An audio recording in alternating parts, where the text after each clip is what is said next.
નમસ્તે બાળકો, આજે આપણે પાઠ 2 રાજા ખાય રીંગણાની વિસ્તૃત જાણકારી લઈશું. સૌપ્રથમ અહીં સુંદર મજાનું એક કાવ્ય આપ્યું છે, તેને તમે પઠન કરી શકો છો.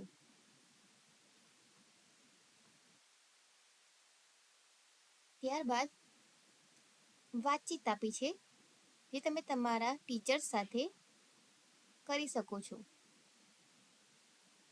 ગીતના આધારે હવે પ્રથમ પ્રશ્ન છે, ગીતના આધારે પંક્તિ સાચી હોય તો ચૂક ચૂક બોલો અને ખોટી હોય તો ચૂઈ ચૂક બોલો. પહેલું છે, પપ્પા સ્ટેશન માસ્તર છે. આ વાક્ય ખોટું છે, તો એનો જવાબ આવશે ચૂઈ ચૂક. બીજું છે, નિશાનનું જંકશન આવ્યું રે. આ વાક્ય સાચું છે, તો શું આવશે? છૂક છૂક. ત્રીજું છે, એન્જિનમાં રોટલી ભરો રે. આ વાક્ય ખોટું છે, તો શું આવશે? ચૂઈ ચૂક. રમવા જલ્દી ઉપડો રે. આ વાક્ય ખોટું છે, તો આવશે ચૂઈ ચૂક. ઘડિયાળનો ડંકો તૂટ્યો રે. આ વાક્ય પણ ખોટું છે, તો આવશે ચૂઈ ચૂક. મમ્મી રાહ જુએ રે. આ વાક્ય સાચું છે, તો આવશે છૂક છૂક. એન્જિનમાં ઉંદર બોલ્યા રે. આ વાક્ય સાચું છે, એમાં આવશે છૂક છૂક. રોજ સાંજે ઉપડે રે. આ વાક્ય ખોટું છે, તો આવશે ચૂઈ ચૂક. પ્રશ્ન 2, રેલગાડીના ડબ્બામાં ગીતનો શબ્દ આવતો હોય તો પૈડામાં લાલ રંગ કરો અને ન આવતો હોય તો વાદળી રંગ કરો. ઉપર આપેલા ગીતમાં રસોડું શબ્દ આવે છે, તો લાલ રંગ કરશું. નાસ્તો આવે છે, લાલ રંગ કરશું. પૂરી નથી આવતું, રંગ કરશું. ઘરકામ લાલ રંગ. સિગ્નલ લાલ રંગ. ગીતના આધારે પંક્તિ સુધારીને ફરીથી લખો. થેલો ઉપાડી ઉતર્યા રે. આ વાક્ય સુધારવાનું છે. સાચું વાક્ય છે, દફતર ઉપાડી ઉતર્યા રે. દાદી રાહ જુએ રે. સાચું વાક્ય છે, મમ્મી રાહ જુએ રે. ત્રીજું છે, પેટમાં બિલાડા બોલ્યા રે. સાચું વાક્ય છે, એન્જિનમાં ઉંદર બોલ્યા રે. પીપુડી ત્યાં વગાડે રે. સાચું વાક્ય છે, સીટી ત્યાં વગાડે છે. પાંચમું, ભોજન જલ્દી પીરસો રે. સાચું વાક્ય છે, થાળી જલ્દી પીરસો રે. અહીં હવે બીજી એક કાવ્ય છે, તેમાં તમારે ખાલી જગ્યા પૂરવાની છે. અહીં તમે કોઈ પણ સિટીનું નામ લખી શકો છો, જેમ કે અહીંયા લખ્યું છે અમદાવાદથી, સુરતથી.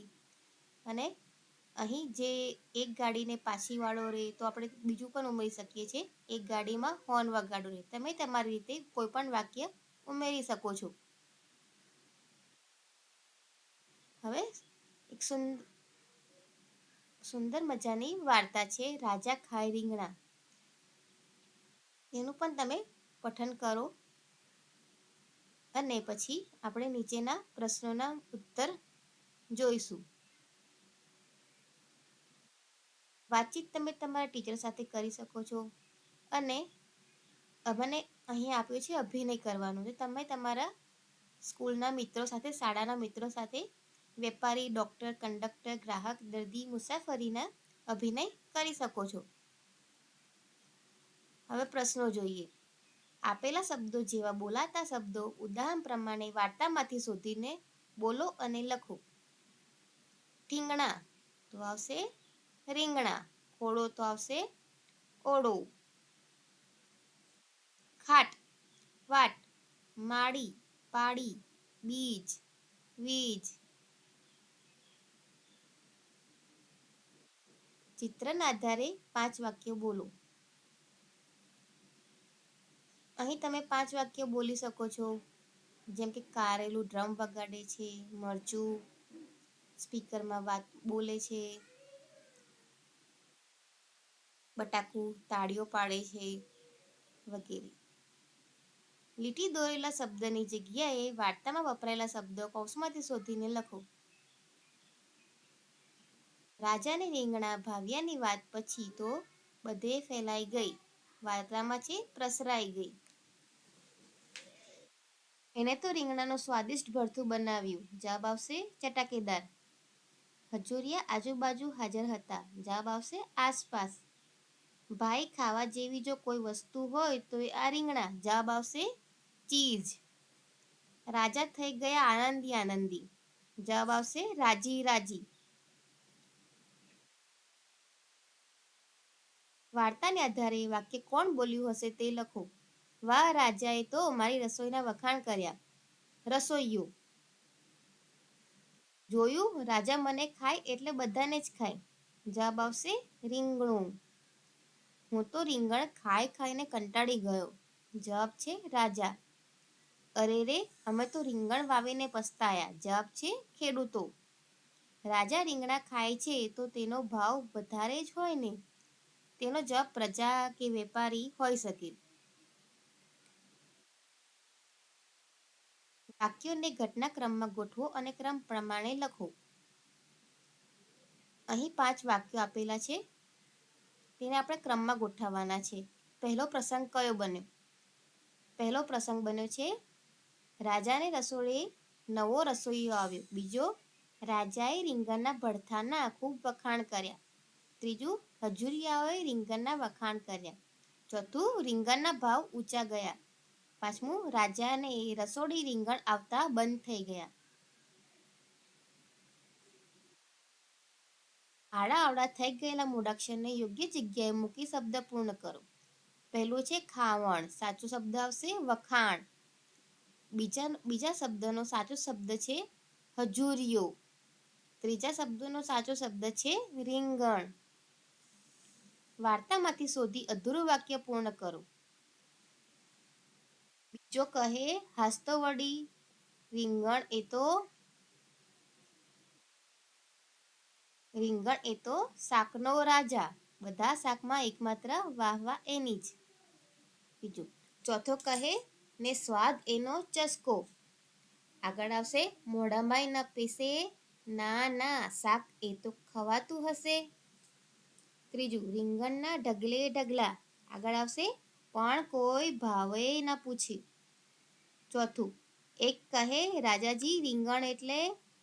આગળ આવશે, બસ રીંગણ, એના જેવું બીજું એકે શાક નથી. એક શબ્દમાં જવાબ લખો. રાજાને રસોડે શાનું શાક બનતું હતું? જવાબ છે રીંગણ. નવા રસોઈયાએ શું બનાવ્યું? રીંગણનું ભરથું. રીંગણના ડીટાનો રંગ કેવો હોય છે? લીલો. રીંગણના ભાવ ગગડી જવાથી કોણ રોવા લાગ્યું? ખેડૂતો. આપેલા શબ્દમાં ત્ર અક્ષર પર ગોળ કરો, શ અક્ષર પર ચોરસ કરો અને જ્ઞ અક્ષર પર ત્રિકોણ કરો. જે જગ્યા પર શ છે ત્યાં તમે ચોરસ કરવાનો છે, ત્રમાં સર્કલ ગોળ કરવાનો છે અને જ્ઞમાં ત્રિકોણ કરવાનું છે. શબ્દો અક્ષરો આપે છે તેને તમારે ઘૂંટીને લખવાના છે. અહીં થોડાક અક્ષર આપે છે તેને તમારે આ ઉદાહરણ બનાવ્યું છે જ્ઞ એ તમારે લખવાનું છે. એ જ રીતે ત્ર અને શ તમે તમારી નોટબુકમાં પાઠ્યપુસ્તકમાં લખવાનું છે. ત્ર, જ્ઞ, ક્ષના શબ્દો આપ્યા છે તે પણ તમારે પાઠ્યપુસ્તકમાં લખવાના રહેશે. ચિત્રને ઓળખીને નામ કહો. પહેલું ચિત્ર છે ત્રાજવું. બીજું ત્રિશૂળ. ત્રીજું યજ્ઞ. ચોથું ષટકોણ.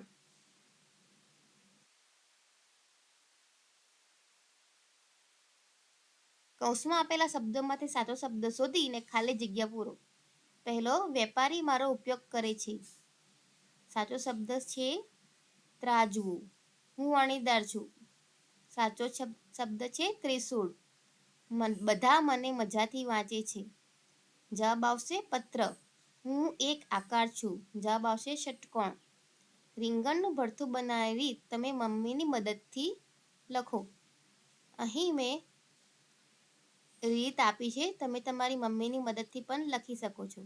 રીંગણને શેકો, ડુંગળી લસણ ટામેટાને સમારો, તેમાં રાઈ નાખી વઘાર કરો, તેમાં શેકેલું રીંગણ ઉમેરો, સ્વાદ મુજબના મસાલા મીઠું ઉમેરો, બાજરીના રોટલા સાથે જમો. આપેલા શબ્દોનું શ્રુત લેખન કરાવો. અહીં થોડાક શબ્દો આપે છે જે તમે વાંચી અને લખી શકો છો. ઉખાણા વાંચો અને જવાબ તમારા મિત્રને પૂછો. પહેલો ઉખાણો છે, અમે છીએ ભાઈ લાંબા ટૂંકા, રંગ અમારો વાદળી લીલો, શિયાળે તો ખાય બધાય, લાંબા હોય કે ઠીંગણા. જવાબ શું છે બાળકો? રીંગણ. ભલે લાગતું કડવું, ગુણકારી તો જબરું હું, તાવતરિયો દૂર ભગાડું, વેલા ઉપર વસ્તુ હું. જવાબ આવશે કારેલા. લીલો મારો રંગ છે, તીખાસ અંગે અંગ છે, કાપો તોય છૂંદો તોય ન સ્વાદ જાય ન રંગ. જવાબ આવશે મરચા. આપેલા વાક્યોમાંથી ઉદાહરણ પ્રમાણે શાકભાજીનું નામ શોધીને લખો. કદંબ ટેટા વીણે છે. આમાં શબ્દ છુપાયેલો છે બટેટા. બીજું, કુંવર તાળું મારીને આવ. આમાં શબ્દ છે, શાકભાજીનું નામ છે રતાળુ. બાળકો બીજ વાવવા લાગ્યા. આમાં કઈ શાકભાજીનું નામ છે? કોબીજ. વાર્તાકારે લાંબી વાર્તા કહી. આમાં શાકભાજી છુપાયેલી છે કારેલા. કાકા કડી ગયા. કાકડી. પ્રફુલ્લે વરસાદમાં છપછપિયા કર્યા. ફુલ્લેવાર. હરપાલ કરતાલ વગાડે છે. આમાં શાકભાજી છે પાલક. અહીં પ્રથમ પાઠ પૂર્ણ થાય છે. આપણે મળીશું હવે ત્રીજા પાઠમાં નવા વિડીયો સાથે.